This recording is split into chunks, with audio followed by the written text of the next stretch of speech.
Garrett sat up from something that was not his bed at all. His hands pressed down into the ground, sinking into a grainy, soft, textured soil. He was confused as to why he was laying in sand rather than his lumpy bed. For some reason, though, he didn't seem too concerned about it all disappearing. In fact, Garrett's thoughts of home weren't even present inside his mind. He stood to his feet and looked through the area around him. In front of him there was nothing but long miles of deep blue ocean water. The sea must have gone on for miles before even getting close to another placement of land. He let his eyes meander around him. He wasn't alone there. It was dark from nightfall and sounded vacant, but the long miles of seaside shacks which were up a hill told him that he was definitely not alone. The place he was at was absolutely beautiful, and it was still dark. Imagining its beauty in the light would be almost unthinkable.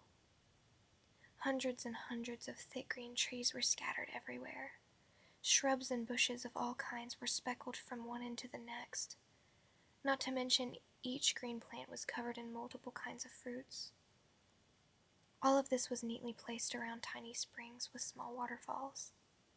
The plants in the springs were stretched all throughout the island. It led all the way up to the mid-sized paved hill.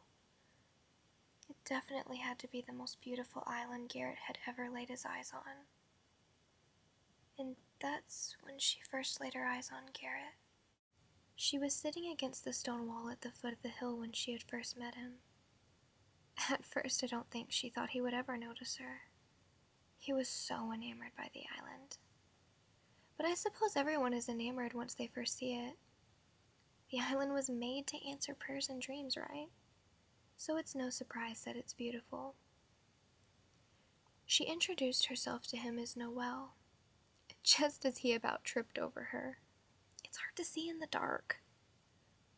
Any normal person meeting another would ask where they're from.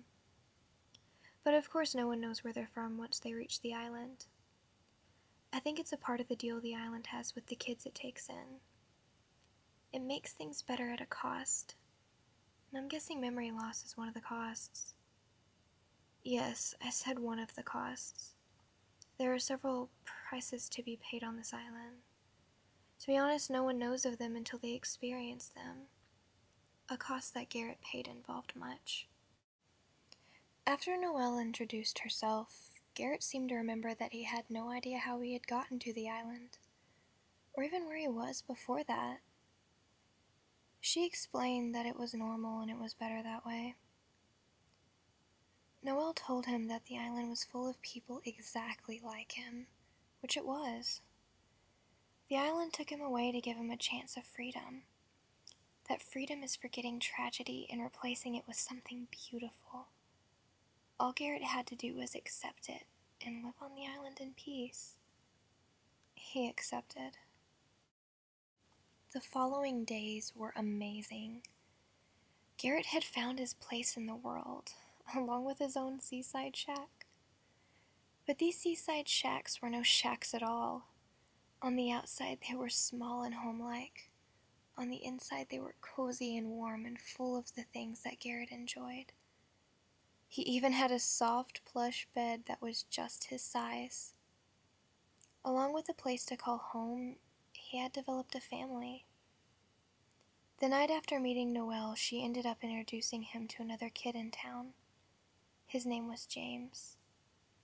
The strange thing about the people on the island was that everyone kept to a certain group. It's like a certain number of kids are selected and placed in their own clique. But it's not out of rudeness or hate. I believe the island takes its children and places them in groups that they fit with best. For instance, if a young girl just needs another young girl to play with, then the island places them together. They naturally find each other and naturally stick to themselves. It's just a theory, though. The sun had set and risen for days on end. Garrett seemed so happy, and he was. Every morning Noel came to his door and walked with him to James' house. The three of them would spend long days on the beach, just talking about whatever came to their mind. Each one of them was unique in their own way, but at the same time, they were each so alike. They relaxed at the shore all night long, just laughing and being who they were. They never once questioned why things were so perfect. I know that Garrett wouldn't have asked for a better set of friends. About 3 months had gone by, and it was about time for something inevitable to happen. Don't worry, nothing bad is happening. No, what's about to happen is something that every person truly wants to happen the most. A tradition that the children of the island have passed down is called friendship sand. No one ever tells where it comes from, so I'm afraid I can't tell you that one. But I can tell you what it represents and what it does. On the island, there are small bottles of sand that are passed down among friends. I'm not talking about something that's lightly given away. No, this bottle is only given to someone if the giver of the sand truly and genuinely loves that person with their whole heart. The sand isn't like other sand either. This sand has a different hue to it. Rather than a brown or gray that most sand has, this sand has a deep scarlet tint to it. Not the type of sand that you see everywhere. This special sand is encased in a bottle sealed tight so none can spill.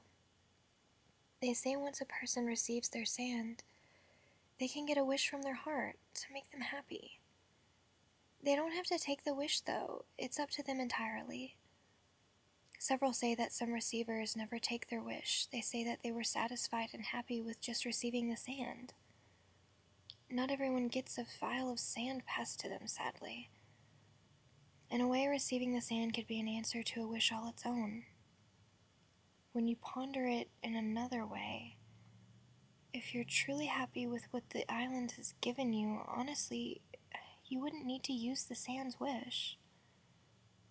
So let's get back to Garrett. He just received his bottle of sand from Noel and James, the island's gift of true love and value. Garrett had heard of the stories and myths of the sand, and now he was witnessing it for the first time. Tears flooded his eyes. I think at that point, he knew that somewhere a long time ago, he had never experienced this sort of affection. A love that true friendship gives. It made him happy. He was truly happy. What more could he ask for? The island just wants people to be happy. That's what this is all about. At least I believe that. No one honestly knows the reasons for the island. All the myths and legends of the place all have something important tying to them, though. I know that for certain. Tragedy occurs, the island seems to want nothing more than to erase it. A fair desire, one would agree. Sad thing is, things don't actually erase for real. The island seems so magical, though. Surely it can erase things physically. Why it doesn't erase things more permanently is for its own reasons alone. But all it will truly do is mentally erase it and make things better. We can take the island's offer on things and let tragedy go, or we could sit and wonder. I guess you have to ask yourself, what's better? Is it better to forget or is it better to remember? Something Garrett never comprehended is that we forget things for a reason. Reasons we may not understand. But sometimes what we think is good for us is truly not good for us at all. More than a year had gone by since Garrett had found himself waking up on that island. Still, he had no recollection of where he had come from. Still, he couldn't remember why he ended up there, or anything else for that matter. All he knew was his name and that he woke up there on a beach. James had told him countless times that no one remembered anything before entering the island. Noel explained to him that he forgot for a reason, and it's best to just leave things the way they are. This never kept Garrett from wondering. Now don't get me wrong here, Garrett was happy. Garrett knew inside that he had something that he didn't have before. He felt inside he was accepted in love in a way that he could never imagine. But curiosity eats at everyone here and there. Garrett knew he'd never find a better place, and he didn't want to, but still, he wondered the reason for him coming to the island. The more he pondered, James and Noelle began to look sick. Nightfall came. Garrett was standing at the shores. He was looking out into the ocean, pondering all the things within his head. His blank staring into the blue waves slowly began to be an every night ritual. The realization that he had forgotten a whole lifetime worried him. In all honesty, I'm sure it would worry anyone. Worrying is one thing, obsessing is another. Garrett was obsessing, and Noelle knew it was going downhill. That night when Garrett was staring out from the beach, Noelle was waiting for him at the shores.